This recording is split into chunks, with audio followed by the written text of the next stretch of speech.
तो हेलो बच्चों, कैसे हैं आप। तो बच्चों, आज हम करने वाले हैं हरियाणा बोर्ड की हिस्ट्री का चैप्टर नंबर 3, जिसका नाम है major philosophies of the world, यानी कि विश्व के जो प्रमुख दर्शन हैं हम उनके बारे में पढ़ेंगे। और इस जो चैप्टर में हम क्या क्या चीज़ें कवर करने वाले हैं। पहला, धर्म का अर्थ एवं लक्षण, मीनिंग एंड कैरेक्टरिस्टिक्स। फिर दूसरा, वैदिक दर्शन, जैन दर्शन, बौद्ध दर्शन, पारसी दर्शन जिसको हम ज़ोरास्ट्रियन फिलोसफी भी बोलते हैं, यहूदी दर्शन जुडाइज्म फिलोसफी बोलते हैं, एंड कन्फ्यूशियन फिलोसफी। इन ये जो हमारे टॉपिक्स हैं हम इनको क्या करेंगे, इस चैप्टर में कवर करेंगे। ठीक है। अब पहले हम थोड़ा सा स्टार्ट करते हैं बेसिक से कि दर्शन का परिचय, इंट्रोडक्शन टू फिलोसफी। अपने चारों ओर हो रहे परिवर्तन व घटनाओं के बारे में सोचना, विचार करना, चिंतन करना, मतलब थिंकिंग, रिफ्लेक्टिंग एंड कंटेम्पलेटिंग आदि काल से ही मानव का स्वभाव रहा है। यानी कि मनुष्य का ऐसा स्वभाव रहा है कि जिन भी चीज़ों को अपने आसपास होते हुए वो देखता है उनके बारे में सोचना स्टार्ट कर देता है, और जो है विचारना स्टार्ट कर देता है और चिंतन करना स्टार्ट कर देता है कि भाई ये क्यों हो रही है ऐसी चीज़ें मेरे आसपास। फिर इस स्वाभाविक मानसिक प्रक्रिया से जीवन की सत्यों की खोज, जीवन की समस्याओं व उनके समाधान का विचार मनुष्य के मन में लगातार आता रहा है। सबसे बड़ी बात एक और है कि वो इस जो स्वाभाविक प्रक्रिया है, मानसिक प्रक्रिया मतलब जो उसके आसपास जो चीज़ें होती हैं उनके बारे में सोचना एक लाजमी सी बात है। अगर कोई मनुष्य है, अगर उसके आसपास कोई चीज़ें हो रही हैं, कुछ घटनाएं हो रही हैं, तो वो उनके बारे में सोचेगा। और जब वो उनके बारे में सोचेगा तो उससे क्या होगा, उससे वो जीवन के सत्यों की खोज करेगा कि सत्य क्या है, क्यों हो रही हैं ऐसी चीज़ें। और इसके अलावा अगर उसके जीवन में कोई समस्याएं आ रही हैं तो उनके समाधान के बारे में भी वो सोचेगा। ठीक है ना। ये एक नेचुरल मेंटल प्रोसेस है जो सर्च करती है किसके, लाइफ के ट्रुथ के बारे में, एड्रेस करती है प्रॉब्लम्स को। और ठीक है, इसके अलावा their solution have constantly occupied the human mind. ये सारी की सारी चीज़ें मनुष्य के मन में लगातार आती रहती हैं। अब मनुष्य के मन में जो है इसके बाद क्वेश्चन आते हैं कि भाई मैं कौन हूँ, मैं कहाँ से आया हूँ, आत्मा क्या है, जीव क्या है, आत्मा का शरीर से जो है क्या संबंध है, मन जो मृत्यु के बाद कहाँ जाऊँगा, जैसे प्रश्न उठते हैं मनुष्य के मन में। ठीक है ना। अब फिर जो है इसके अलावा फिर वो क्या कहता है कि जो ये विचारों की जो ये प्रक्रिया है कि मैं कौन हूँ, कहाँ से आया हूँ, और जीव क्या होता है, मरने के बाद आदमी कहाँ जाता है। ठीक है ना। जब ऐसे क्वेश्चन उठने लगे तो इन्हीं क्वेश्चनों ने जो है धर्म को, मजहब को और पंथों को जन्म दिया। किसको जन्म दिया, रिलीजन को, फेथ को, सेक्ट को जन्म दिया। ठीक है। और इसने जो है जब इन चीज़ों ने धर्म, मजहब और पंथों को जन्म दिया तो इससे क्या हुआ, जो मनुष्य का जीवन है दर्शन को विकसित करने में मदद की। यानी कि मनुष्य के जो जीवन ने दर्शन को बनाया, फिलॉसफीज को बनाया। ठीक है ना। और जो दर्शन है सत्य एवं ज्ञान की खोज करता है। सिंपल सी बात है, दर्शन हमेशा क्या करता है, सत्य और ज्ञान की खोज करता है, पता लगाता है कौन सी चीज़ किस लिए हो रही है। सत्य का मार्ग है एक तरह से दर्शन। ठीक है।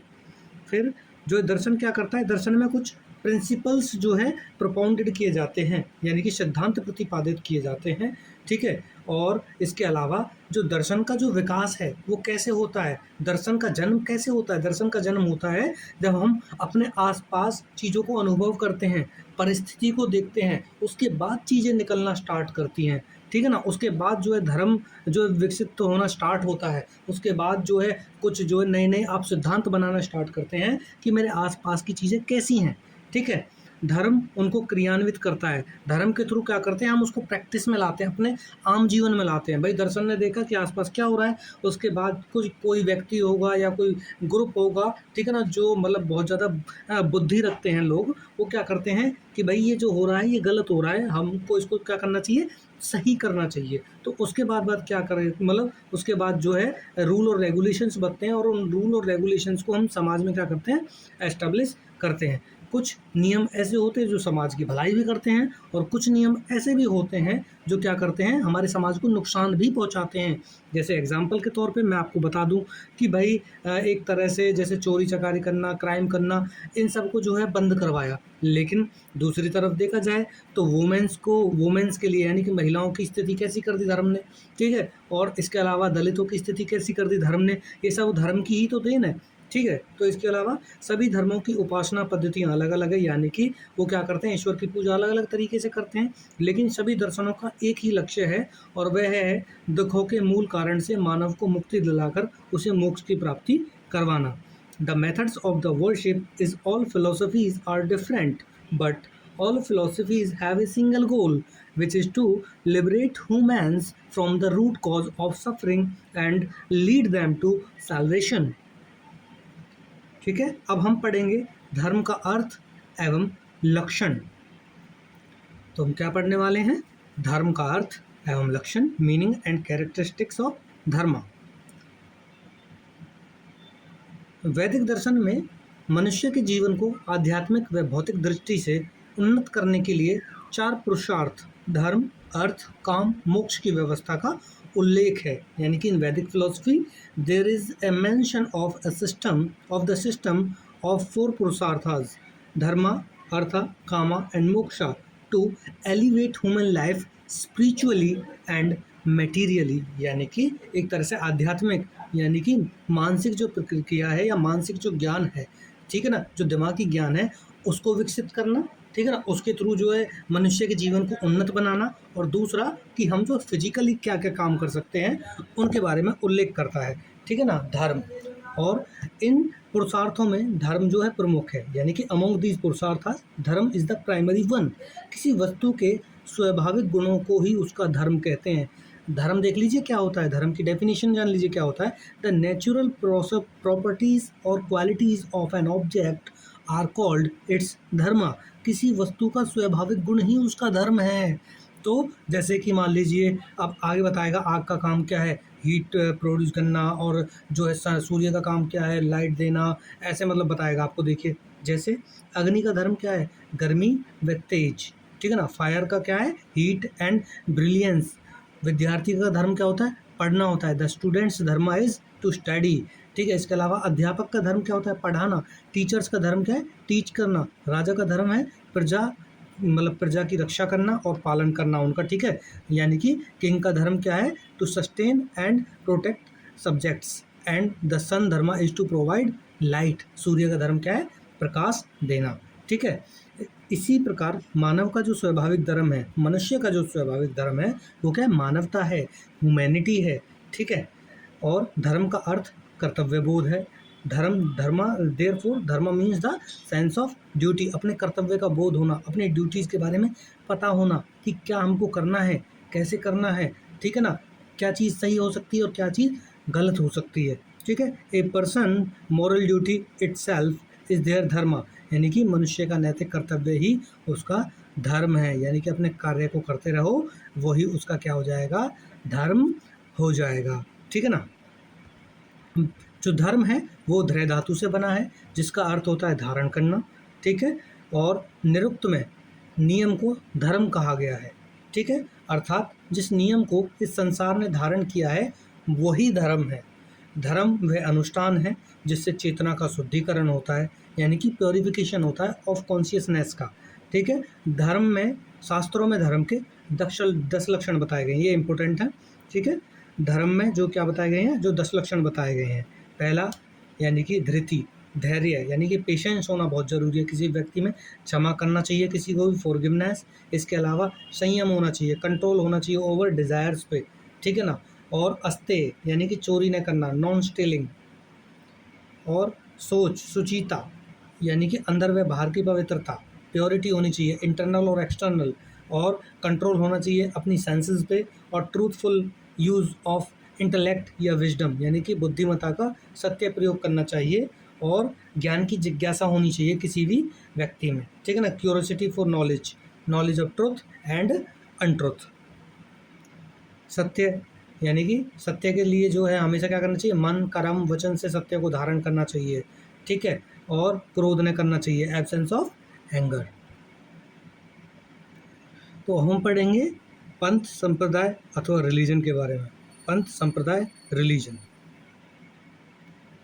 सबसे पहले पढ़ेंगे हम पंथ के बारे में, सेक्ट के बारे में, ठीक है। किसी व्यक्ति तथा उसके विचारों के इर्द गिर्द विकसित एक रहस्यमयी पूजा पद्धति व कर्मकांड को पंथ कहा जाता है। यानी कि a mystical system of worship and rituals developed around a specific person and their thought is called a panth. इसमें व्यक्ति विशेष की भूमिका महत्वपूर्ण होती है उसके विचार ही परम सत्य मान लिए जाते हैं। यानी कि पंथ में क्या होता है, एक व्यक्ति होता है वो अपने विचार रखता है और लोग क्या करते हैं फिर उसी के विचारों को क्या मानते हैं, सत्य मानते हैं, और जो वो कहता है केवल वो लोग करते हैं। ठीक है। फिर संप्रदाय अथवा रिलीजन। ठीक है, किसी विशिष्ट समुदाय के अनुयायियों का हित चाहने वाला समूह संप्रदाय अथवा रिलीजन कहलाता है, जैसे इस्लाम, क्रिश्चियनिटी और सेविज्म, वैष्णव आदि। ठीक है, सारे सारे उसी में आते हैं।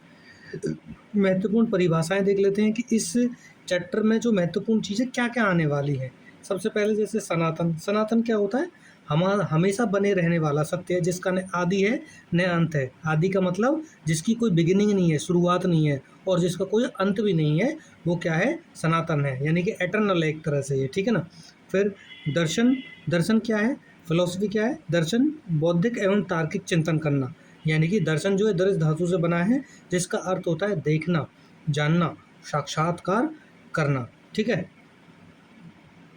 और इसके अलावा अपने चारों ओर होने वाली घटनाओं को जानकर बौद्धिक व तार्किक चिंतन करना, यानी कि क्या सही है क्या गलत है। ठीक है ना। To engage in intellectual and logical thinking, knowing right from right और रॉन्ग। ठीक है ना। After understanding the events happening around oneself is called philosophy. Philosophy क्या है, ये बहुत इंपॉर्टेंट है। ज्ञान से प्रेम। फिलोसफी का उद्देश्य है ज्ञान प्राप्ति, न कि जीवन सुधार। ठीक है ना। Love of wisdom. The purpose of western philosophy is the acquisition of knowledge, not the reformation of life. ठीक है ना। ज्ञान से प्रेम को ही क्या कहते हैं, फिलोसफी कहते हैं। अब हम बात करेंगे उन 6 फिलोसफियों के बारे में। ठीक है, जिसमें हम वैदिक philosophy, Jain philosophy, Buddhism philosophy, जो इन सबको हम अब 1 बाय 1 पढ़ने वाले। ओरिजिन ऑफ द वैदिक फिलोसफी। जब भी वैदिक फिलोसफी के ओरिजिन की बात आएगी, शुरुआत की बात आएगी, तो हमको क्या करना है, जो इंडियन मैप है, इंडियन मैप में जो बॉर्डर दे रखा है इंडिया और पाकिस्तान का, पाकिस्तान वाला। ठीक है ना। तो हमको हमेशा जो क्या करना है, वहाँ पे इंडिकेट करके दिखाना है कि भाई यहाँ से जो क्या होगा, वैदिक फिलोसफी की शुरुआत जो है क्या है, हुई है। ठीक है ना।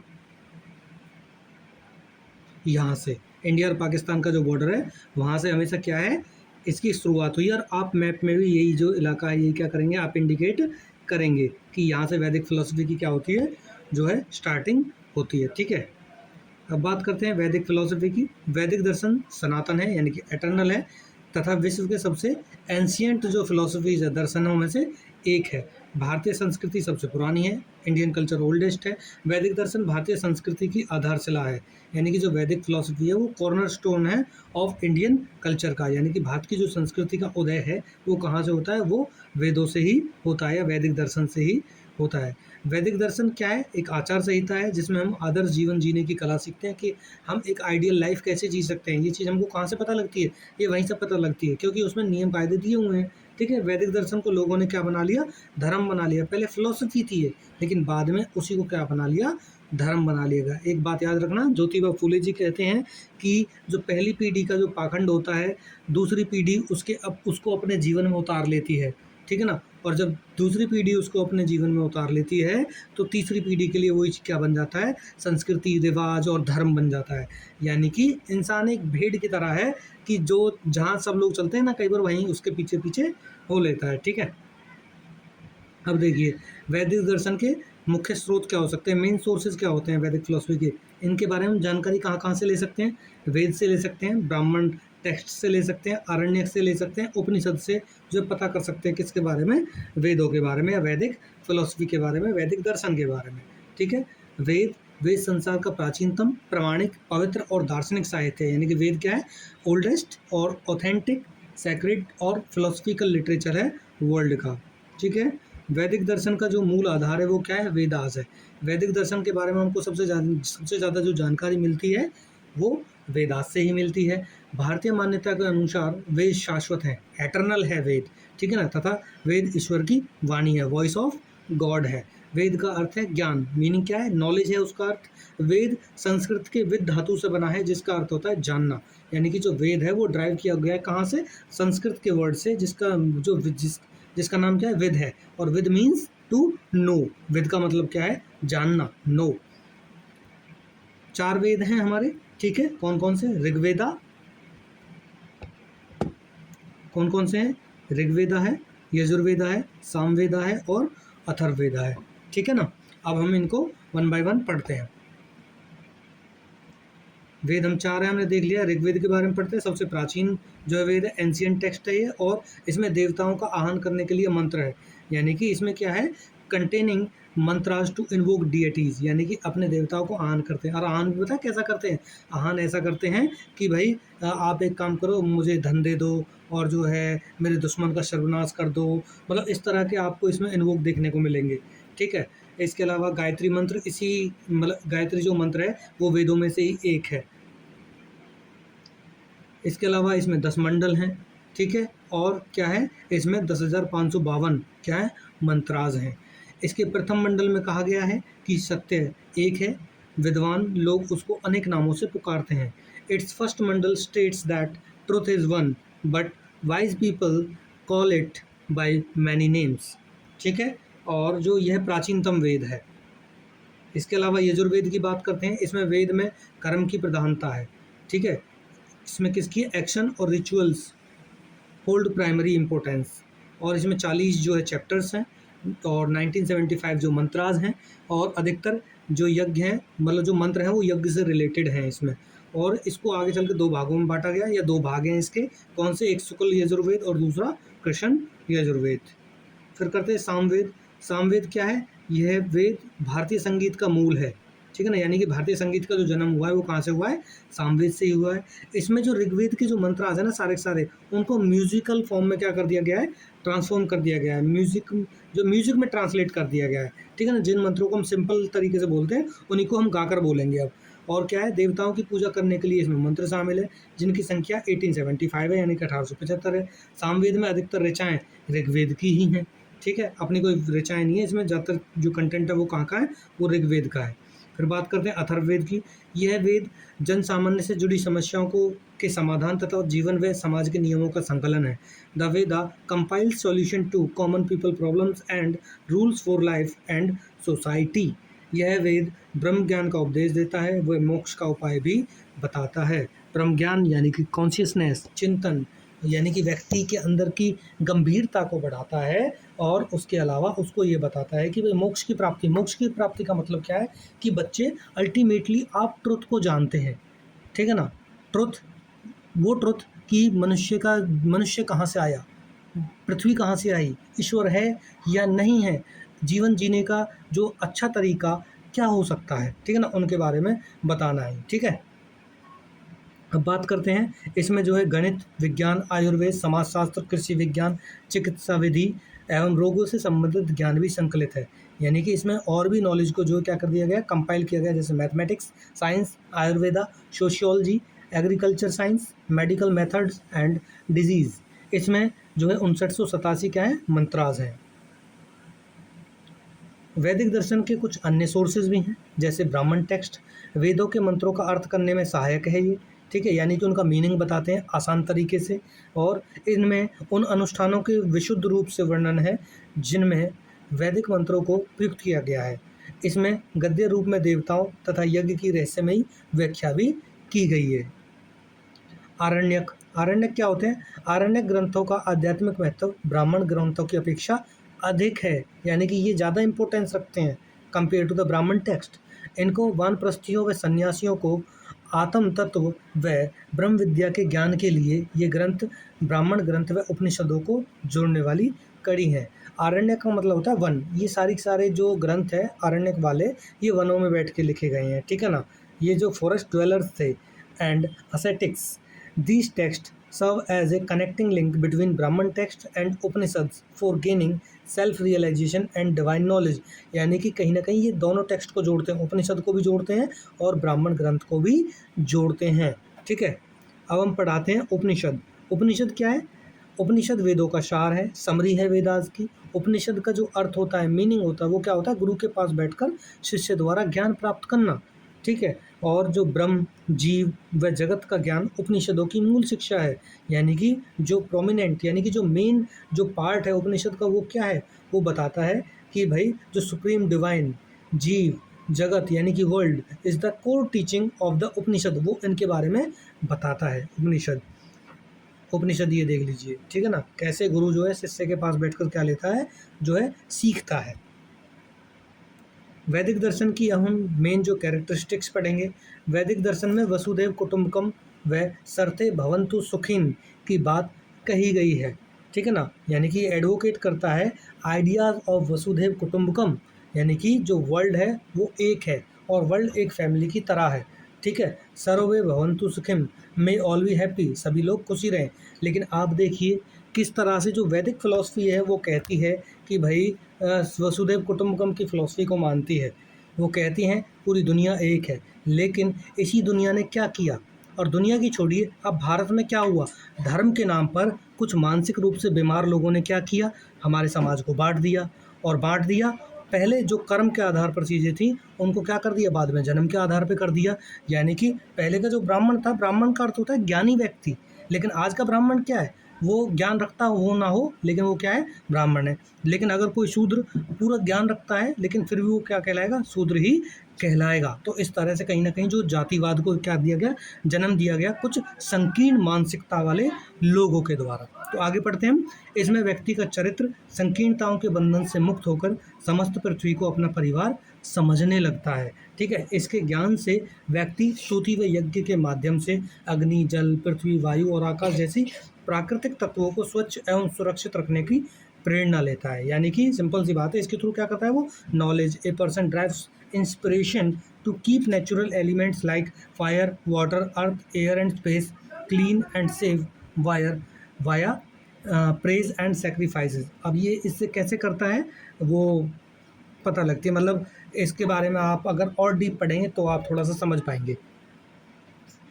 अब इसकी विशेषताएं क्या होती है, मेन कैरेक्टरिस्टिक्स। नैतिकता व सत्य पर आधारित है, based on morality and truth. Primacy of nature, concept of polytheism and monotheism, यहीं से जो है बहुदेववाद और एकेश्वरवाद का जन्म हुआ। बहुदेववाद मतलब जो बहुत से देवताओं को मानते हैं, एकेश्वरवाद जो केवल एक देवता पर बिलीव करते हैं। रित यानी कि कंसेप्ट, और रित यानी कि रूल्स का जो अवधारणा आई। चार पुरुषार्थों का जो जन्म हुआ वो यहीं से हुआ। इसके अलावा यज्ञ व अनुष्ठानों की प्रधानता के बारे में पता लगता है। भौतिक जीवन के प्रति उदासीनता है। भौतिक जीवन मतलब जो लोग जैसे कि केवल इन चीज़ों पे यकीन करते हैं ना कि पृथ्वी पर ही सब कुछ है, यहीं सुख भोग लो, कार खरीद लो, गाड़ी खरीद लो, ये भौतिक सुख एक तरह से, और महल बना लो, घर बना लो। लेकिन जो इसके प्रति उदासीनता है, मटेरियलिस्टिक जो जी लाइफ है उसके लिए क्या कर दिया गया है, मतलब एक तरह से उसके लिए पेसिमिस्टिक है ये। और पेसिमिस्टिक ये मानता है कि भाई मरने के बाद स्वर्ग में मिल जाएंगे, वहाँ जाएंगे, इसलिए अच्छे कर्म करने चाहिए, ठीक है ना। हालांकि पता नहीं ये कितना सही है या कितना गलत है। कर्म के आधार पर पूर्व जन्म के सिद्धांत की मान्यता है कि भाई जो है जैसा आप कर्म करेंगे वैसे ही आपको जो जन्म मिलेगा, वैसे ही आपकी जो आगे की लाइफ होगी। अंतिम लक्ष्य क्या है, मोक्ष की प्राप्ति करना, ठीक है ना, अटेनिंग मोक्षा, साल्वेशन। आत्मा की अमरता में विश्वास करता है, इमोर्टैलिटी ऑफ सोल, यानी कि आत्मा कभी नहीं मरती, ठीक है ना। इसके अलावा त्रिगुण के सिद्धांत की मान्यता है इसमें। एक्सेप्टेंस ऑफ थ्योरी ऑफ त्रिगुणास, यानी कि सत्व, रज और तमस, ठीक है ना, सतोगुण, रजोगुण, तमोगुण, ये तीनों आपकी गीता में भी देखने को मिलते हैं। ऋण की अवधारणा है इसमें, देव ऋण, गुरु ऋण, पितृ ऋण, ठीक है ना, इनका जो ऋण है सबसे बड़ा होता है हमारी लाइफ के ऊपर। विश्व भ्रातृत्व की जो है प्रेरणा है, इंस्पिरेशन फॉर ग्लोबल ब्रदरहुड, और सहिष्णुता व धैर्य की प्राप्ति में सहायक है। Helpful in achieving tolerance and patience, सामाजिक कुशलता का विकास है। और इसके अलावा inspiration to live a simple and pure life. तो अब हम पढ़ेंगे जैन फिलोसफी। के बारे में। ओरिजिन की बात करें तो ये देख लीजिए, जो वैशाली बिहार है वहाँ पे जो है, वहाँ से इसकी जो है शुरुआत होती है। और अगर आप मैप में देखेंगे तो मैप में आपको जो बॉर्डर दिखता है हरियाणा, मतलब यूपी और बिहार वाला, आप वहाँ पे क्या करेंगे, इंडिकेट करेंगे मैप में, ठीक है ना। और कई बार जो है ये आ भी जाता है मैपिंग में, ठीक है। तो हम पढ़ेंगे जैन दर्शन के बारे में, जैन फिलॉसफी के बारे में। जैन दर्शन संसार के प्राचीन दर्शनों की श्रेणी में आता है, ठीक है ना, ये भी एंशियंट फिलॉसफीज में से एक है। इसे श्रमणों का दर्शन भी कहा जाता है, ठीक है। और जैन दर्शन में 24 तीर्थंकर हुए, जिनमें सबसे पहले ऋषभदेव और अंतिम भगवान महावीर स्वामी माने गए हैं, ठीक है ना। यानी कि फर्स्ट जो तीर्थंकर था वो कौन था, ऋषभदेव था, और लास्ट किसको माना जा गया है, लॉर्ड महावीर स्वामी को माना गया है। और वेदों में प्रथम तीर्थंकर ऋषभदेव का उल्लेख मिलता है, और उनके द्वारा ही सबसे पहले जैन दर्शन का प्रादुर्भाव हुआ था, प्रादुर्भाव किया गया था। The first tirthankar Rishabhdeva finds mention in the Vedas, यानी कि वेदास में भी उनके बारे में जिक्र मिलता है, और उन्हीं से क्या होता है, जो है जैन फिलोसफी की स्टार्टिंग होती है। इन्हें ही जैन दर्शन का संस्थापक व प्रवर्तक कहा जाता है, यानी कि फाउंडर और इनिशिएटर कहा जाता है उनको। और जो 24 तीर्थंकर थे, जो लॉर्ड महावीर, वो थे revived the ideology of Rishabhdeva in the 6th century BCE। उन्होंने क्या किया, जो ऋषभदेव की विचारधारा थी उसको पुनरावृत्ति उसकी की, ठीक है। पुनरावृत्ति मतलब दोबारा से उसको स्टार्ट किया। महावीर जो स्वामी हैं, महावीर स्वामी ने क्या किया, वो 24वें तीर्थंकर थे। उनका जो जन्म है 599 BCE में हुआ, और कहाँ पे हुआ, वैशाली के गणतंत्र के कुंडग्राम में हुआ था, ठीक है। इनके पिता का नाम जो क्या था, सिद्धार्थ था, जो जात्रक कुल के थे, ठीक है ना, क्लैन के थे और सरदार थे। माता का नाम जो है त्रिशला था, जो लिच्छवी राजा चेटक की बहन थी। महावीर की पत्नी का नाम यशोदा था। महावीर के बचपन का जो नाम था वो वर्धमान था। बचपन में ये बहुत ही वीर थे, ठीक है ना, ब्रेव थे, इसीलिए इनका नाम क्या पड़ गया, महावीर पड़ गया।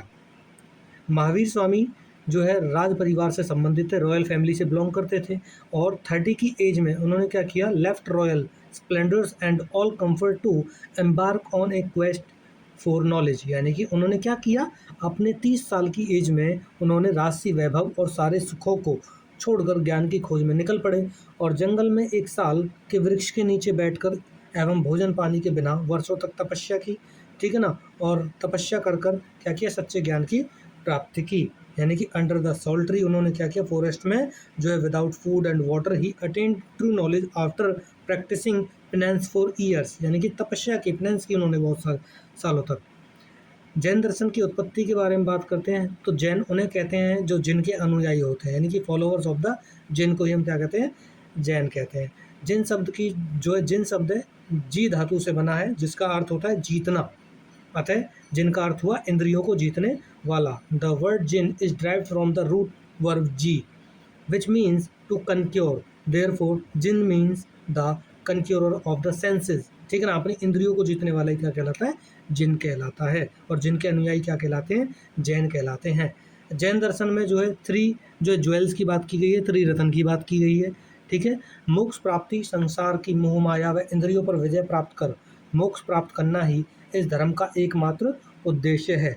मोक्ष प्राप्ति के लिए महावीर स्वामी ने 3 उपाय बताए जो त्रिरत्न कहलाए, ठीक है ना, 3 ज्वेल्स बताए उन्होंने साल्वेशन के लिए। जैन धर्म के 3 रत्न कौन कौन से हैं, जैसे right faith, right knowledge and right conduct है।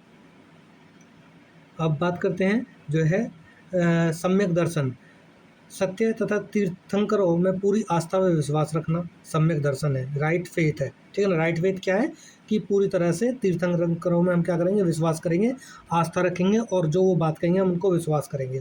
फिर दूसरा सम्यक ज्ञान, राइट नॉलेज, यानी कि जो वो बताएंगे, जो वो ज्ञान हमको देंगे वो संदेह रहित होगा, यानी कि डाउट फ्री होगा, हम उस पर डाउट भी नहीं करेंगे, उसको कहते हैं हम क्या, राइट नॉलेज। तो पहला क्या हो गया हमारा, राइट फेथ, और ये क्या हो गया हमारा, राइट नॉलेज हो गया, ठीक है। अब बात करते हैं सच्चे व पूर्ण ज्ञान की प्राप्ति के लिए सभी मनुष्यों को तीर्थंकर के उपदेशों का अध्ययन एवं अनुसरण करना चाहिए, यानी कि जो वो बात बताएं केवल उन्हीं को फॉलो कीजिए आप।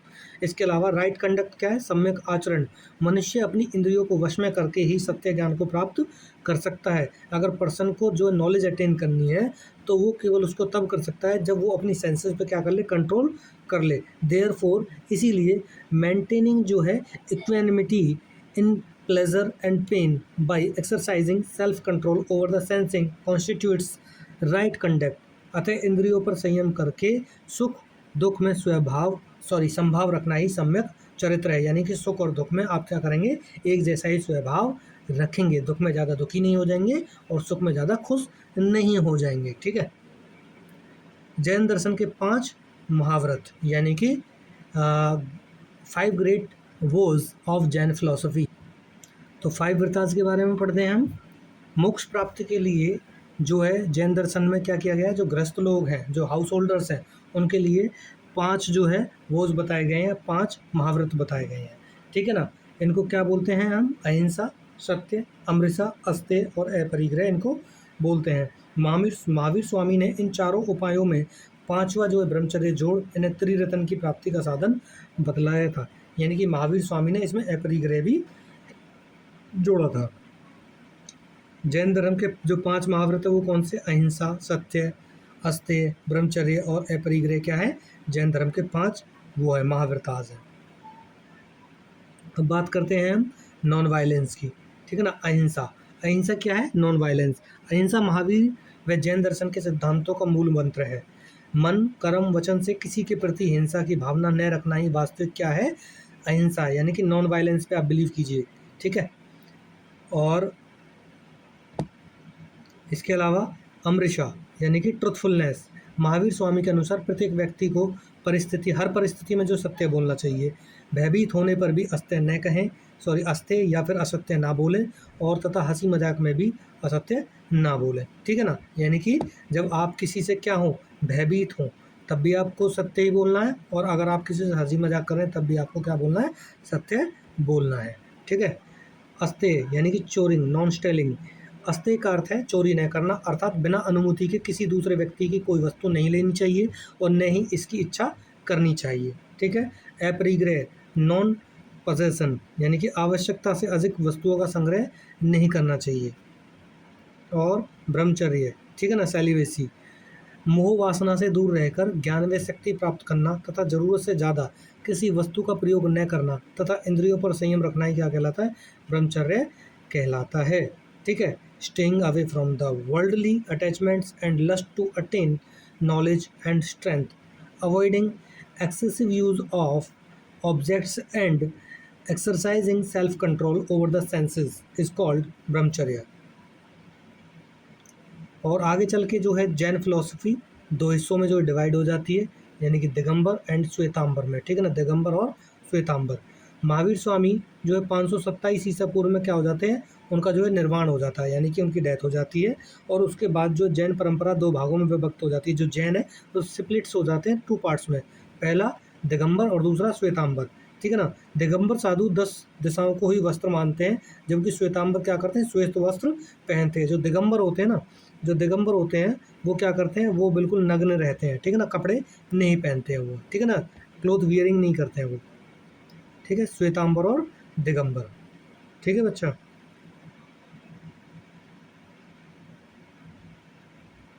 ये देख लीजिए, ये दिगंबर है और ये श्वेतांबर है। अब बात करते हैं हम कंक्लूजन, ठीक है ना, निष्कर्ष। तो जैन दर्शन आत्मा की अमरता, पुनर्जन्म, कर्मवाद में विश्वास रखता है। जैन दर्शन जातिवाद, छुआछूत, आडंबरवाद का विरोध व नारी सम्मान का समर्थक है, यानी कि कास्टिज्म, अनटचेबिलिटी, रिचुअलिस्टिक, ठीक है ना, ऑस्टेंटेशन, और while strongly supported respect for women. और अतः इसीलिए जैन दर्शन का जो दार्शनिक चिंतन है मूलतः आत्म कल्याण की ओर प्रवृत्त होने की प्रेरणा देता है। अब पढ़ेंगे हम बुद्धिस्ट फिलॉसफी। स्टार्ट करते हैं बुद्धिस्ट फिलॉसफी, बौद्ध दर्शन के बारे में हम जो है चीज़ें स्टार्ट करते हैं। देखिए, जब ओरिजिन प्लेस की बात आए तो बुद्धिस्ट फिलॉसफी और जैनिस्ट फिलॉसफी मतलब आसपास ही हुआ था। बुद्ध धर्म का जो ओरिजिन है वो स्टार्ट होता है लुम्बिनी, नेपाल से, ठीक है ना, birth place of Lord Buddha. तो आप इसको भी एक तरह से कहीं ना कहीं यहीं पे क्या करेंगे? इंडिकेट करेंगे, ठीक है ना। चलिए स्टार्ट करते हैं। बौद्ध दर्शन, 6वीं शताब्दी ईसा पूर्व एक महान विभूति गौतम बुद्ध का जन्म हुआ, यानी कि 6th सेंचुरी BC में उनका जन्म हुआ, ठीक है ना। उन्होंने रूढ़िवादिता, सामाजिक जटिलता के विरुद्ध आवाज़ उठाई और बौद्ध दर्शन की क्या की? स्थापना की, ठीक है ना। उन्होंने क्या किया? वॉइस रेज की, जो किसके अगेंस्ट में? डॉगमेटिज्म और सोशल कॉम्प्लेक्सिटी के अगेंस्ट में, ठीक है। महात्मा बुद्ध के जीवन के 4 महत्वपूर्ण घटनाएं कौन कौन सी अगर हम बात करें, 4 इम्पोर्टेंट जो इवेंट्स रहे हैं उनके। पहला जो महाभिनिष्क्रमण, द ग्रेट रिनंसिएशन और एनलाइटनमेंट, और द टर्निंग व्हील ऑफ धर्मा और द ग्रेट पासिंग अवे, महापरिनिर्वाण। और ध्यान रखना है 4 जो चीज़ें हैं, इवेंट है, बहुत इंपॉर्टेंट है महात्मा बुद्ध की लाइफ में।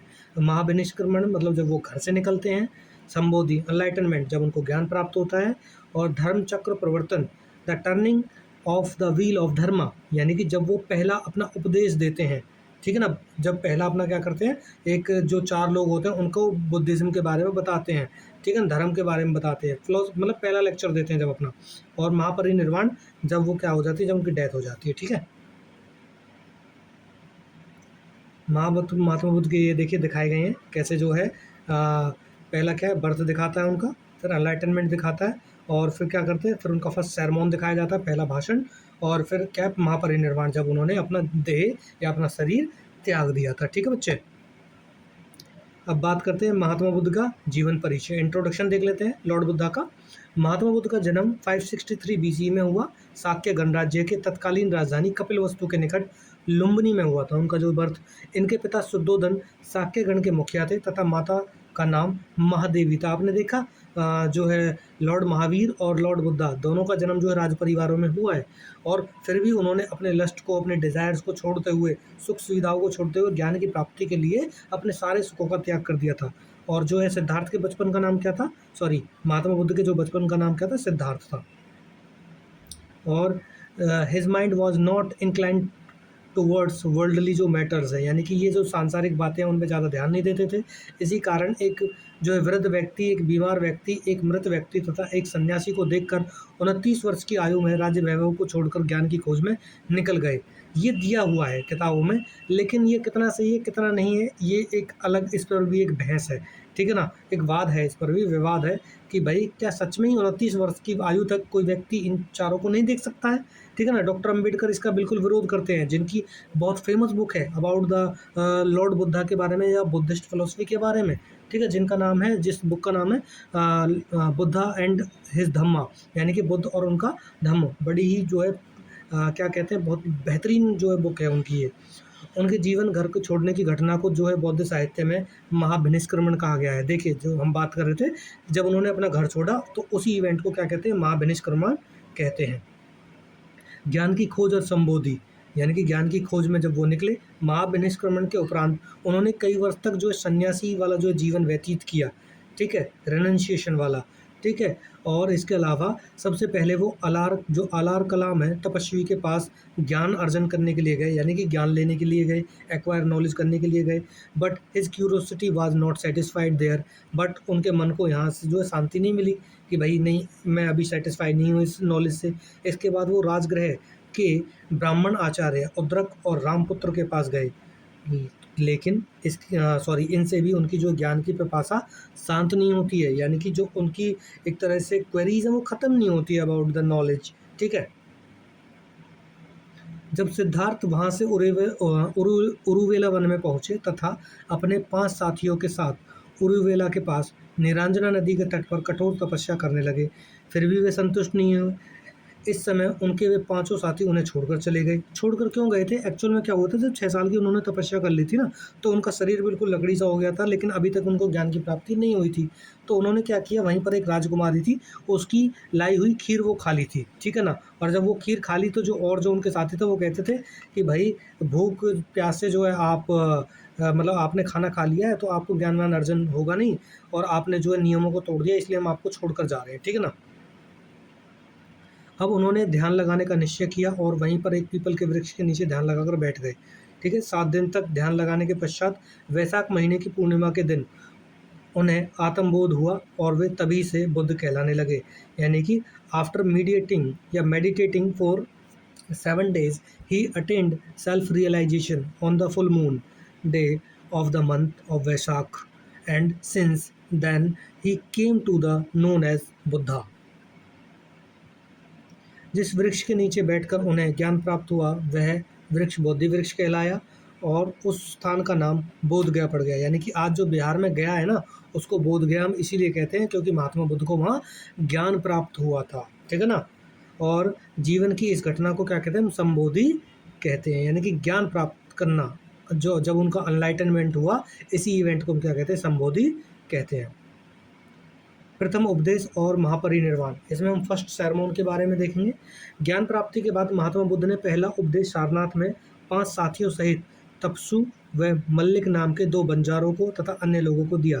After attaining knowledge, Mahatma Buddha give his first sermon in Sarnath to his 5 companions along with 2 nomads named Tapassu and भल्लिका।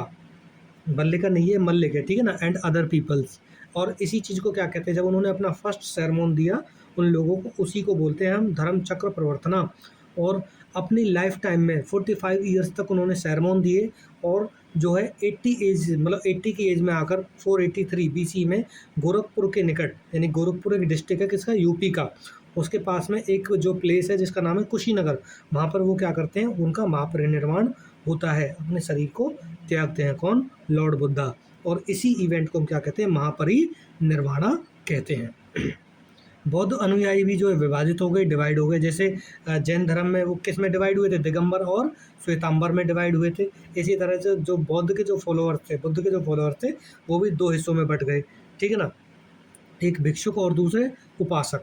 भिक्षुक कौन थे? देखिए, जो भिक्षुक थे बौद्ध दर्शन के प्रचार के लिए सन्यासी वाला जीवन जीते थे, ठीक है ना। और जो उपासक थे वो गृहस्थ जीवन जीते थे, यानी कि उनकी फैमिली होती थी, ठीक है, हाउस होल्डर थे वो। महावीर स्वामी की तरह ही महात्मा बुद्ध की भी जो है मानवता के शिक्षक रहे हैं, ठीक है ना। उन्होंने ह्यूमैनिटी की टीचिंग की पूरी लाइफ टाइम, और through his teaching he liberated people suffering from sorrow and showed the path to eternal piece.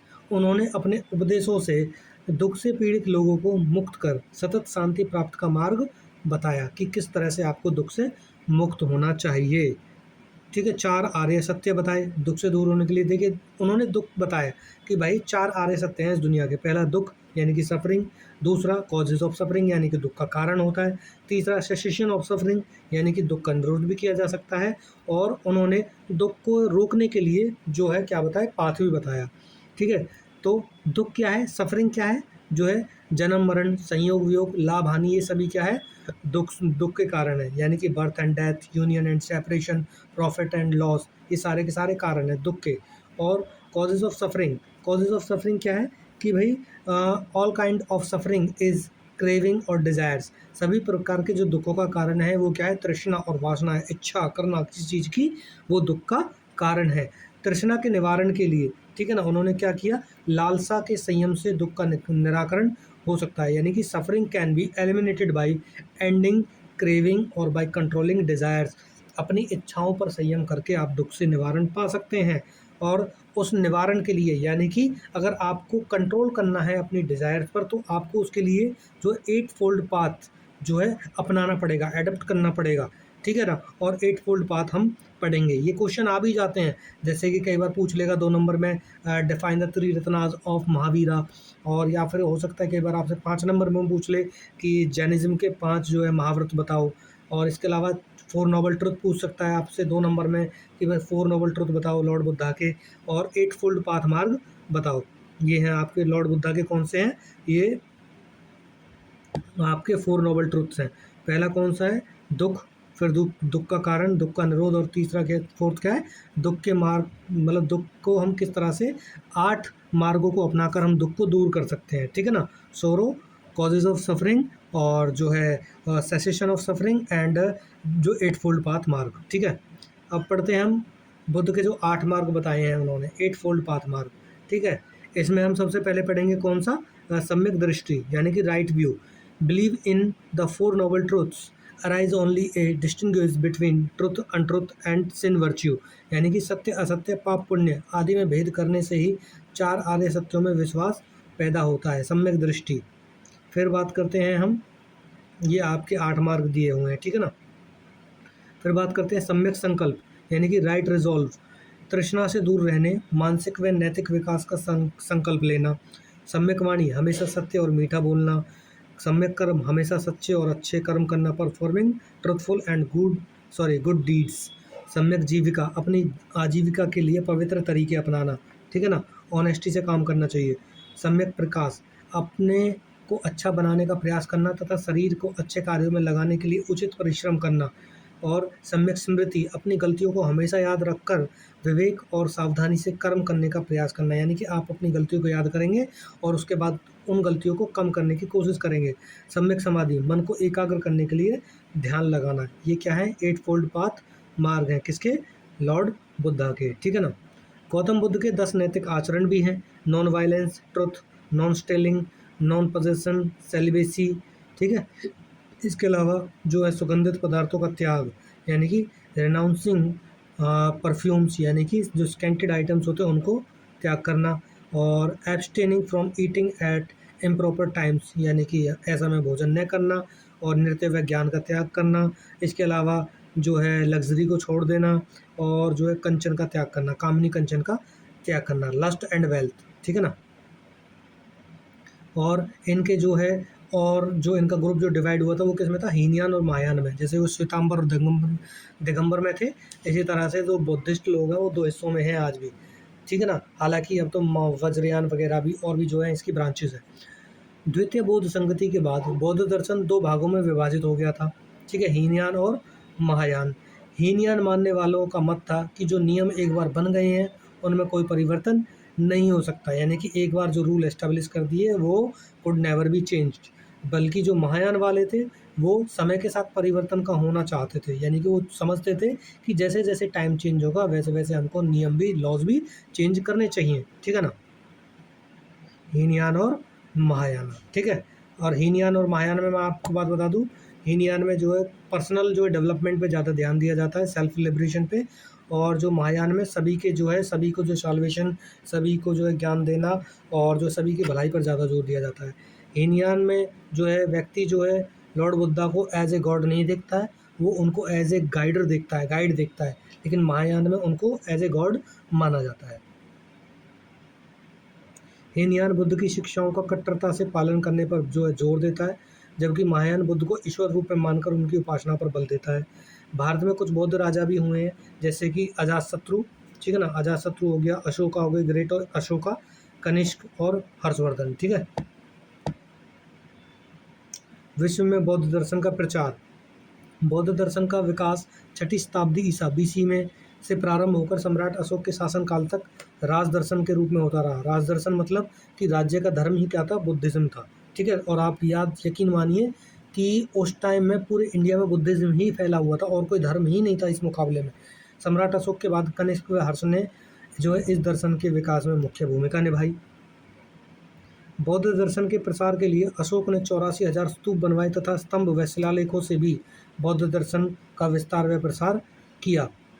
यह धर्म समस्त भारत में ही नहीं अपितु चीन, जापान, श्याम यानी कि थाईलैंड, लंका, अफगानिस्तान, सिंगापुर तथा एशिया के पश्चिमी देशों तक फैला। This religion spread not through out the India but also China, Japan, Thailand, Lanka, Afghanistan, Singapore and western Asian countries में ये स्प्रेड हुआ। बाद में भारत से बौद्ध धर्म लुप्त हो गया, और इसके कई कारण भी रहे। इंटरनल कुछ कॉजेज रहे, तो counter Buddhist philosophy, scholars of Hindu philosophy propagated the path of knowledge and devotion from Vedas instead of rituals, making Buddhist metaphysics पल इन कंपैरिजन। यानी कि सिंपल सी बात यह है कि बौद्ध दर्शन का मुकाबला करने के लिए जो वैदिक दर्शन के विद्वानों ने कर्मकांड के स्थान पर वेदों में जो बताए गए ज्ञान मार्ग व भक्ति मार्ग का प्रचार किया, जिसके सामने बौद्ध दर्शन का तत्व फीका पड़ने लगा। ये पता नहीं बात कितनी सत्य है या नहीं है, क्योंकि जो बुद्धिस्ट फिलॉसफी है वो भी बिल्कुल ज्ञान की जो है भाषा करती है, और जो है वेद हैं वो भी बिल्कुल जो है ज्ञान की जो है बात करते हैं। मैं इस जो आपके ये जो तथ्य दे रखा है इंटरनल कॉजेज़ का, मैं बिल्कुल सेटिस्फाई नहीं हूँ, क्योंकि बुक में दे रखा है तो कई बार हम मान लेते हैं, लेकिन मैं सेटिस्फाई इसलिए नहीं हूँ बच्चे, क्योंकि इसमें जो है जो राजाओं का जो योगदान था वो बहुत ज़्यादा था। यानी कि जो राजा थे उन्होंने जो बुद्धिज़्म को अडॉप्ट नहीं किया था, उन्होंने क्या किया था, उन्होंने कर्मकांड वाले रिचुअल्स पर और जो वैदिक फिलॉसफी उस पे ज़्यादा यकीन करना स्टार्ट कर दिया था, ठीक है ना। अशोक के बाद एक सोंग वंश आता है जिसको ब्राह्मण वंश भी हम बोलते हैं। उन्होंने क्या किया था, बुद्धिज़्म को बिल्कुल जो है ख़त्म करने का जो है काम किया गया था, ठीक है ना। और जो है बाह्य कारण क्या थे, मध्य एशिया से आए हूण, मंगोल, मोहम्मद बिन कासिम, महमूद गजनवी, मोहम्मद गोरी आदि के आक्रमण करो एवं लूट के जो कारणों ने भी उनका क्या किया, पतन किया बौद्ध दर्शन का।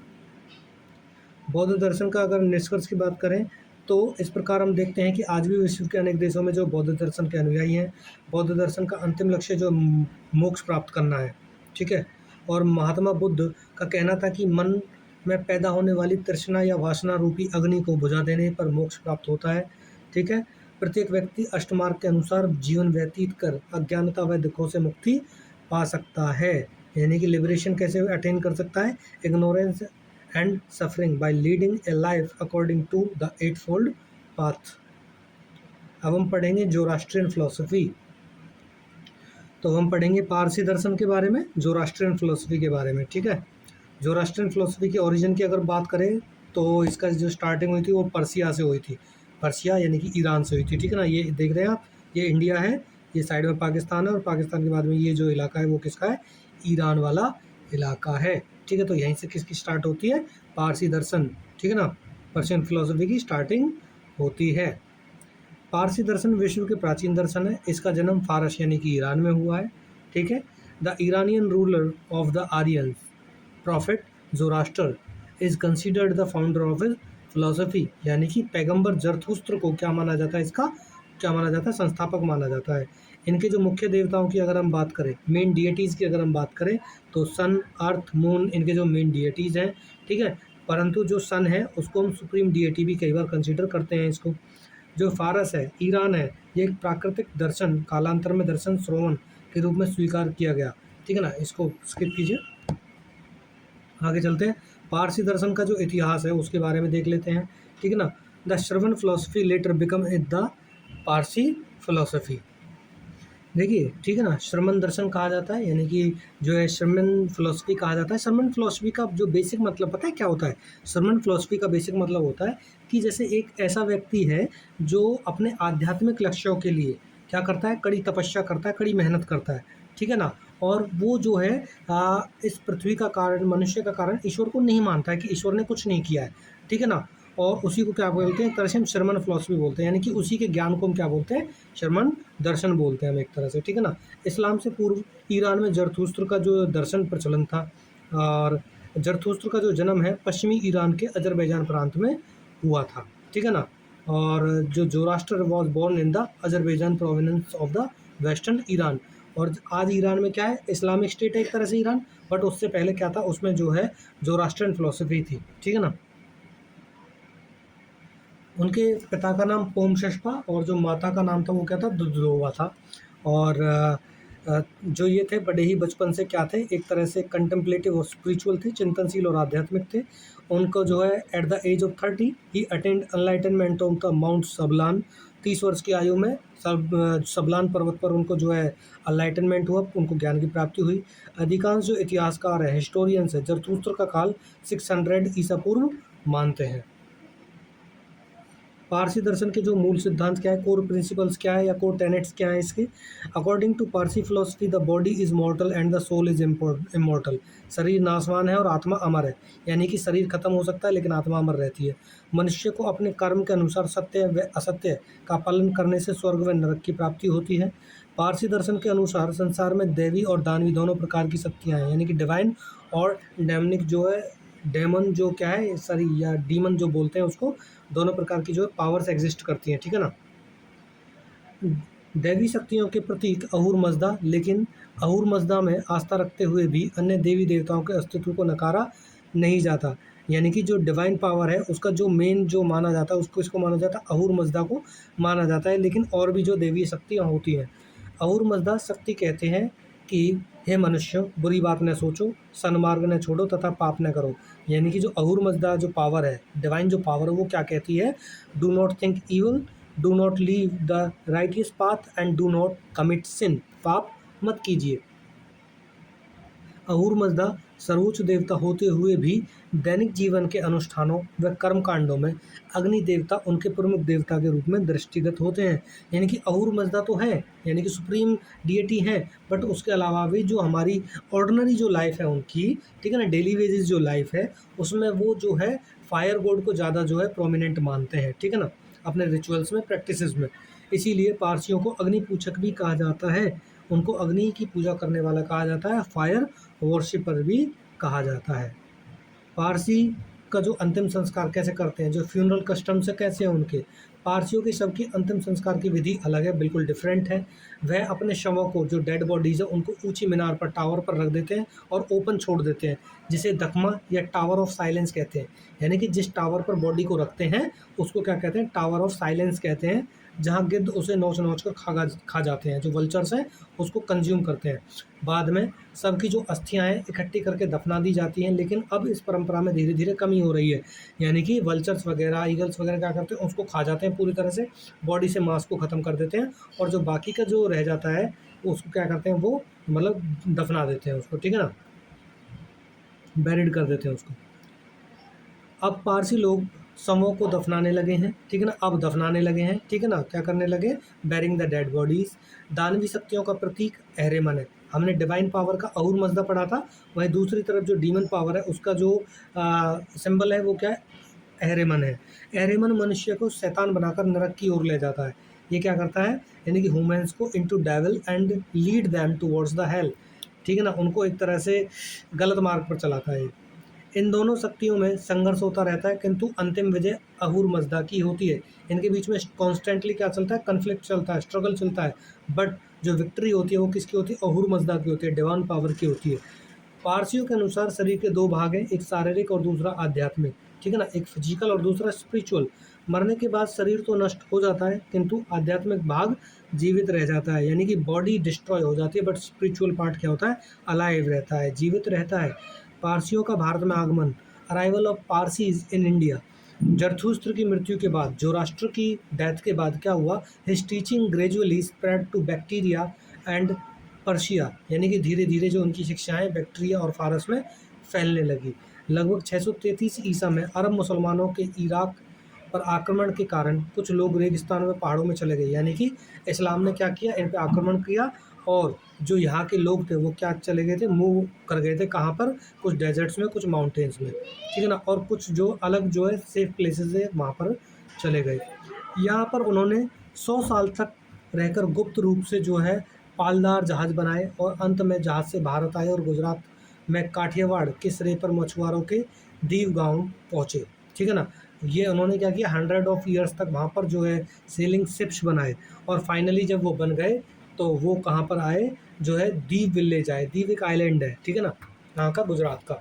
दमन और दीव का आपने नाम सुना, जो यूनियन टेरिटरी भी है भारत में। आज जो पारसी दर्शन को मानने वाले लोग हैं वो इन्हीं प्रारंभ में बसने वालों के वंशज हैं, यानी कि वो इन्हीं के डिसेंडेंट हैं, ठीक है ना। जो स्टार्टिंग में जो अर्लियर जो सेटलर्स आए थे इंडिया में, वो उन्हीं के डिसेंडेंट हैं, जितने भी आज पर्शियन फिलोसफी को फॉलो करते हैं। भारत में पारसियों का एक छोटा समुदाय है, यानी कि स्मॉल कम्युनिटी है ये, और मेजरली कोलकाता, चेन्नई और दिल्ली में जो इनके रेजिडेंट्स आपको देखने को मिलते हैं। In contrast the Parsi community that came to India from Iran in the mid 19th century is growing community, ठीक है ना। और उसके बाद जो है पारसी समुदाय एक बढ़ता हुआ समुदाय है इंडिया में। ये दोनों पारसी समूह अग्नि मंदिरों में पूजा करते हैं, ठीक है। एक मिनट, ये क्या कह रहा है, इसके विपरीत 19वीं सदी के मध्य में ईरान से भारत में आया पारसी समुदाय एक बढ़ता हुआ समुदाय है। अच्छा, एक तो तब आ गया था अर्ली सेटलर्स, और दूसरे 19वीं सदी में आए थे।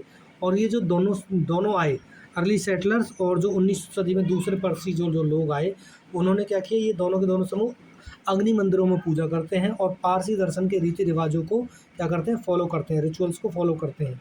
आज भारत में रहने वाले पारसी लोग नारियल व ताड़ के पेड़ उगाने के साथ साथ बड़े बड़े व्यवसाय, ठीक है ना, बिजनेस में लगे हुए हैं ये लोग। और बहुत ही पॉपुलर जो कुछ लोग हैं, जैसे कि दादा भाई नौरोजी, ठीक है ना, फिरोज शाह मेहता, और इसके अलावा जमशेदजी टाटा टी, और उसके बाद जो है रतन टाटा, एक फेमस नाम है जिन्होंने इंडिया की पॉलिटिक्स में और जो बिजनेस में बहुत बड़ा रोल जो प्ले किया है इंडस्ट्रीज़ में।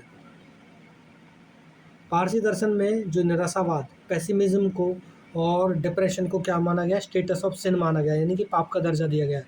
जरथुस्त्र चाहते हैं मानव इस विश्व का पूरा आनंद उठाए और खुश रहे। वह जो भी करे, बस एक बात का ध्यान अवश्य रखे कि सदाचार के मार्ग से कभी विचलित ना हो, ठीक है ना, उसको बिल्कुल राइट मार्ग पर चलना है, ठीक है। भौतिक सुख सुविधाओं के संपन्न जीवन की मनाही नहीं है, लेकिन यह भी कहा गया है कि समाज से तुम जितना लेते हो उससे अधिक उनको लौटाना चाहिए, ठीक है ना। और जो हमसे कम संपन्न है उनकी क्या करनी चाहिए, मदद करनी चाहिए, लेस जो एफ्लुएंट है हमसे। अब पढ़ते हैं Judaism, Jain philosophy. Jain philosophy के बारे में पढ़ेंगे, जुडाइज्म के बारे में।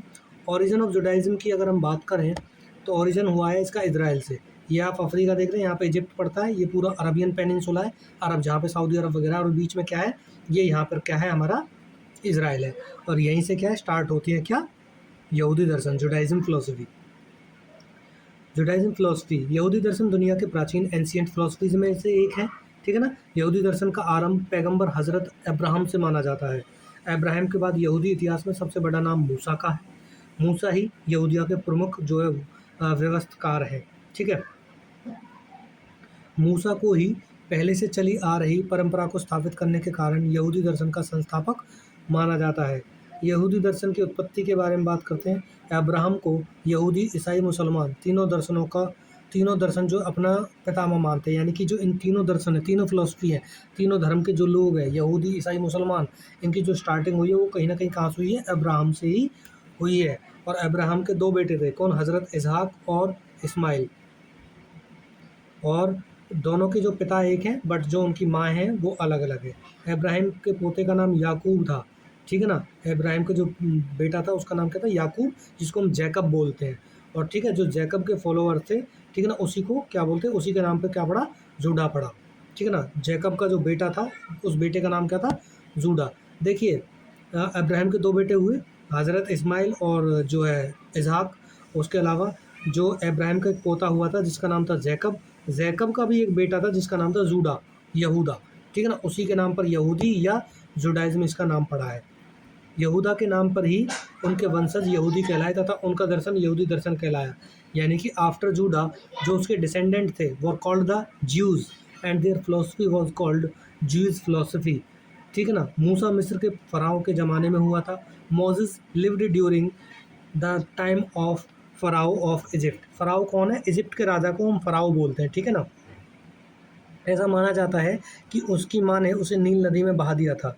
ठीक है ना, और he was then rescued from the river and raised by the Pharaoh wife. उसके बाद फ़राओ की जो पत्नी है उसने उसको निकाला और उसका पालन पोषण किया था। ठीक है, growing up he became the Prince of Egypt. और जब वो राज परिवार में पल रहा बढ़ रहा है तो बाद में जो है वो उसका क्या बना? प्रिंस भी बना, राजकुमार भी बना। Later he awaked and united the Jews peoples. बाद में उसने क्या किया? यहूदियों को एक मतलब जगाया, उनमें मतलब ज्ञान, एक तरह से उनको ज्ञान दिया और जगाया और एकजुट किया उनको। ठीक है ना, यहूदी मान्यताओं के अनुसार ईश्वर एक है। According to Jews believe God is one. और उसके अवतार या स्वरूप नहीं है, लेकिन वह दूत से अपने क्या भेजता है? संदेश भेजता है। ही हैज़ नो इनकारनेशन और physical form but he send his message through messengers. मूसा को ईश्वर का संदेश दुनिया में फैलाने का अधिकार मिला था। Moses received the authority to spread God message to the world. यहूदी ग्रंथ तनकी यानी कि हिब्रू भाषा में लिखा गया है, जो ईसाइयों की बाइबल का पूर्वार्ध है। ठीक है ना, the Jewish scripture Tanakh is written in the Hebrew language which form the first part of the Christian Bible. देखिए, बाइबल के भी दो हिस्से हैं। ठीक है ना, एक ओल्ड टेस्टामेंट और एक न्यू टेस्टामेंट। और जो ओल्ड टेस्टामेंट है वो पूरा का पूरा यही वाला है। ठीक है ना, और यहूदी अपने ईश्वर को यहोवा कहते हैं। The Jews call their God Jehovah. यहूदियों के पुरोहित को रब्बी और पूजा स्थल को सिनागोग कहते हैं। यानी कि जैसे कि जो हमारे यहाँ पे पुरोहित को क्या बोलते हैं? पंडे, पुजारी वगैरह बोलते हैं ना, उसी तरह से इनके यहाँ के इसको क्या बोलते हैं? रब्बी या सिनागोग बोलते हैं। रब्बी पुरोहित, और जैसे हमारा टेम्पल होता है, ठीक है ना, उसी तरह से इनका क्या होता है? सिनागोग होता है। और जैसे कि उसमें क्या होता है? बौद्धिस्ट टेम्पल होते हैं। ठीक है ना, और मुसलमानों में क्या होता है? मॉस्क होती है। ठीक है ना, मतलब मस्जिद वगैरह होती है। यहूदी दर्शन की शिक्षाएं, टीचिंग्स ऑफ ज्यूइश फिलोसफी। मैं स्वामी हूँ, तेरा ईश्वर हूँ, मुझे दास्ता से मुक्त करने वाला हूँ, तुझे दास्ता से मुक्त करने वाला हूँ। I am the lord your God who brought you out of slavery. You shall have no other God besides me. मेरे अतिरिक्त तू किसी दूसरे ईश्वर को नहीं मानेगा। तू अपने स्वामी व अपने प्रभु का नाम व्यर्थ में नहीं लेगा। You shall not take the name of your lord and master in vain. 6 दिन तू काम करेगा और 7वें दिन विश्राम करेगा, ये प्रभु का दिन है। 6 days you shall labour and on the 7th day you shall rest. This is the day of the Lord. आपको पता है, का माना जाता है बाइबल में, ओल्ड टेस्टामेंट में या यहूदी दर्शन में, कि जो ऊपर वाला है, जो गॉड है, उसने 6 दिन में पूरी दुनिया बना दी थी। और 6 दिन में दुनिया बनाने के बाद 7वें दिन उसने क्या किया था? रेस्ट किया था। ठीक है ना, और जब उसने रेस्ट किया था तो उसको ईश्वर का दिन माना जाता है, हॉलीडे माना जाता है। और तभी से जो है संडे की शुरुआत भी होती है। ठीक है ना, यानी कि एक दिन ईश्वर के नाम। और उस दिन इसलिए ये क्या करते हैं? मतलब चर्च वगैरह में जाके ईश्वर के बारे में बातें करते हैं। ठीक है ना, अपने माता पिता का सम्मान कर, उन्हें सम्मान देगा, रेस्पेक्ट करेगा अपने पेरेंट्स की। और मर्डर नहीं करेगा, नॉन स्टील चोरी नहीं करेगा, तो अपने पड़ोसी के खिलाफ झूठी गवाही नहीं देगा। इसके अलावा तू अपने पड़ोसी के मकान, पड़ोसी की पत्नी, नौकर, नौकरानी और उसकी संपत्ति पर बुरी नज़र नहीं रखेगा। You shall not covet your neighbor house, your neighbor wife, male or female servant, and his property. According to Jews philosophy, mortality is true identity of humankind. यहूदी दर्शन के अनुसार नैतिकता ही मानव जाति की सच्ची पहचान है। ठीक है, इसके अनुसार मनुष्य के पास ईश्वर के कानून के आज्ञा पालन व आज्ञा का उल्लंघन दो विकल्प हैं। यरूशलेम का महत्व, इम्पोर्टेंस ऑफ जेरूशलम। यरूशलेम क्या है? कैपिटल है किसकी? इजराइल की। ठीक है, और बहुत ही जो विवादास्पद जो है क्या है? राजधानी है। ठीक है ना, डिस्प्यूटेड है।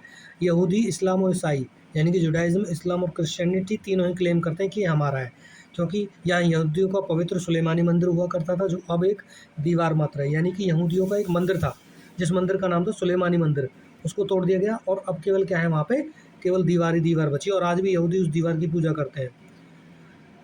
यही शहर ईसा मसीह व हज़रत मोहम्मद की कर्म भूमि रहा है, वर्क प्लेस रहा है, इसीलिए वो लोग भी इस पर क्लेम करते हैं। However in reality Jerusalem has been the centre and capital of the ancient Jews kingdom. लेकिन वास्तव में यरूशलेम प्राचीन यहूदी राज्य का केंद्र और राजधानी रहा है। यहीं पर मूसा ने यहूदियों को क्या दिया था? धार्मिक शिक्षा दी थी। भारत में यहूदियों की अगर हम बात करें, in India the Jews initially entered through the Malabar coast of Kerala. Kerala की तरफ से आए थे। ठीक है ना। अतिथि प्रिय हिंदू राजा ने यहूदी नेता जोसेफ को उपाधि और जागीर प्रदान की, यानी कि हॉस्पिटेबल और Hindu king bestowed a title and an state या jagir upon the Jews leader Joseph. यहूदी कश्मीर व पूर्वोत्तर राज्यों में भी बसे थे। ठीक है ना। Jews have also settled down in Kashmir and the north eastern states. अब हम पढ़ेंगे कन्फ्यूशियस दर्शन के बारे में। कन्फ्यूशियन फिलोसफी के बारे में। इसका ओरिजिन प्लेस हम जानते हैं चाइना है। ठीक है, और ये मैप पर चाइना है। Confucius Darshan, Confucian philosophy. Around the time when the teachings of Lord Mahavir, Mahatma Buddha, were being propagated in India, a great social reformer named Confucius was born in China. जिस समय भारत में महावीर और बुद्ध अपनी शिक्षाओं का प्रचार प्रसार कर रहे थे, या बुद्ध धर्म या जैन धर्म, उसी समय जो है चीन में एक महान समाज सुधारक का जन्म हुआ था, जिसका नाम था कन्फ्यूशियस। उस समय चीन में झोउ राजवंश की शक्ति जो है कम होने के कारण वहाँ अनेक राजाओं का उदय हो रहा था तथा वे आपस में लड़ते झगड़ते रहते थे। ठीक है। During this period, the citizens of China were leading an extremely painful and difficult life, यानी कि बहुत कष्टदायक जीवन जी रहे थे चीन के लोग। ऐसे समय में चीन वासियों को नैतिकता का पाठ पढ़ाने के लिए कन्फ्यूशियस का जन्म हुआ, यानी कि in such time Confucius was born to teach the lesson of morality to the people of China. Confucius का जीवन, लाइफ ऑफ कन्फ्यूशियस। ठीक है। Confucius was born in the Shandong province of China about 550 years before the birth of Jesus Christ, यानी कि 550 में क्या हुआ, BC में उसका क्या हुआ, जन्म हुआ। बचपन में ही इसके पिता की मृत्यु हो गई थी, यानी कि चाइल्डहुड में ही। 17 ईयर की आयु में उसने सरकारी नौकरी की तथा कुछ वर्षों के बाद सरकारी नौकरी छोड़कर शिक्षण का कार्य किया, यानी कि एट द एज ऑफ 17 उसको गवर्नमेंट जॉब की। आफ्टर दैट उसने उसको लेफ्ट कर दिया and then engage into the teaching work. घर में ही विद्यालय खोलकर विद्यार्थियों को इतिहास, काव्य और नीति शास्त्र की शिक्षा देता था, यानी कि हिस्ट्री, पोइट्री और एथिक्स टू द स्टूडेंट्स को पढ़ाता था, ये सारी चीज़ें। 53 ईयर की आयु में एक शहर के शासन करता था, बाद में मंत्री नियुक्त हुए, यानी कि at the age of 53 he was appointed as the governor of a city and later became a minister. मंत्री बनने पर उसने दंड के बदले मनुष्य के चरित्र को सुधार पर बल दिया। Upon becoming a minister he emphasized the reformation of human character instead of relying on punishment, यानी कि ये लोगों को पनिशमेंट नहीं देता था, ये उनके चरित्र यानी कि कैरेक्टर में सुधार करने की कोशिश करता था। ठीक है। वे अपने शिष्य को विनयी, परोपकारी, गुणी और चरित्रवार बनाने के लिए प्रेरणा देते थे। he inspired his disciples to become humble, philanthropic and virtuous and individuals of high moral characters। ठीक है ना। फिलैंथ्रोपिक, वे लोगों को सत्य, प्रेम, न्याय व बड़ों का आदर करना, सम्मान करना संदेश देते थे। He taught people truth, love, he give the message of justice and showing respect to elders. न्याय व बड़ों का आदर सम्मान करने का संदेश देते थे। He give the message of justice and showing respect to elders. Confucius की टीचिंग्स देख लेते हैं हम। कन्फ्यूशियस एक समाज सुधारक थे, सोशल रिफॉर्मर थे, ठीक है ना। ईश्वर के बारे में कोई उपदेश नहीं दिया, कोई टीचिंग नहीं की उन्होंने रिगार्ड्स द गॉड। और उनके समाज सुधारक उपदेशों के कारण चीन समाज में स्थिरता आई, ठीक है ना। उनके सोशल रिफॉर्म्स के कारण क्या हुआ, एक स्टेबिलिटी आई, कहाँ पे, चाइनीज सोसाइटी में। उनका दर्शन आज भी चीन समाज का पथ प्रदर्शक बना हुआ है, यानी कि चीन के लोगों को आज भी प्रेरणा देता है, सही मार्ग दिखाता है, ठीक है। कन्फ्यूशियस के मत के अनुसार शासक का अधिकार आज्ञा देना तथा शासित का कर्तव्य उस आज्ञा का पालन करना है। यानी कि राजा क्या करेगा, राजा आपको कमांड करेगा, और जो एक तरह से पीपल्स हैं उसको क्या करेंगे, ओबे करेंगे उसकी कमांड को, ठीक है। उसी प्रकार पिता, पति व बड़े भाई का जो अधिकार है आदेश देना है, और पुत्र, पत्नी व छोटे भाई का कर्तव्य आदेशों का पालन करना है। Similarly the right of father, husband and elder brother is to give order and the duty of son, wife and younger brother is to obey them। परंतु साथ ही आवश्यक है कि आदेश देने वाले का शासन औचित्य, नीति और न्याय पर आधारित हो। यानी कि जो कमांड दे रहा है, ठीक है ना, उसका जो उसका क्या है, एक तरह से प्रोप्रिएटी, एथिक्स और जस्टिस बेस्ड होनी चाहिए उसकी चीज़ें। उनका विचार था कि मनुष्य को उसके समस्त क्रियाकलापों के लिए नियम अपने अंदर से ही प्राप्त हो सकते हैं। ही believe that a human being can find the rules for all there activities from with in themselves। यानी कि मनुष्य क्या कर सकता है, कोई भी काम करता है तो उसके लिए जो नियम बनाए गए या फिर फॉलो करना है किसी चीज़ को, यानी कि प्रेरणा लेनी है, तो वो अंदर के मनुष्य के अंदर से ही जन्म लेती हैं चीज़ें, ठीक है ना। उसी की सोच पर निर्भर करती हैं ये चीज़ें। अब इसका कंक्लूजन देख लेते हैं। इसी प्रकार हम देखते हैं कि संसार के विभिन्न क्षेत्रों में अलग अलग दर्शनों का जो है विकास हुआ। तो we see that different philosophies developed in various regions of the world. सभी ने मानव जाति को बुरे कार्य करने से बचने और सत्य के मार्ग पर चलने की क्या दी थी, प्रेरणा। All of them inspireds mankind to avoid bad deeds and walk on the path of truth. इन दर्शनों ने समाज को एकता के सूत्र में बांधने का प्रयत्न किया। These philosophies attempt to bind society into a thread of unity। ठीक है। और विश्व के सभी दर्शनों का अंतिम लक्ष्य मानव जीवन को आध्यात्मिक एवं श्रेष्ठ बनाना है। यानी कि मेन एम क्या है फिलोसफीज का, make human life spiritual and noble. सभी दर्शन मनुष्य के चरित्र निर्माण के लिए सद्गुणों की आवश्यकता पर बल देते हैं। सारी की सारी फिलोसफीज एम्फेसाइज करती हैं necessity of virtuous for building human character. मानव सेवा, परोपकार, अहिंसा, प्रेम आदि भावनाएं सभी दर्शनों में पाई जाती हैं। यानी कि जो सेंटिमेंट्स हैं like human service, philanthropy and non violence and love are found in all philosophies. ठीक है। हमें सभी दर्शनों के प्रति सम्मान की भावना रखनी चाहिए। We must harbour a feeling of respect toward all philosophies. ठीक है। इसी के साथ ये आपका चैप्टर ख़त्म होता है, ठीक है ना। और सभी आप पढ़ते रहिए, बढ़ते रहिए।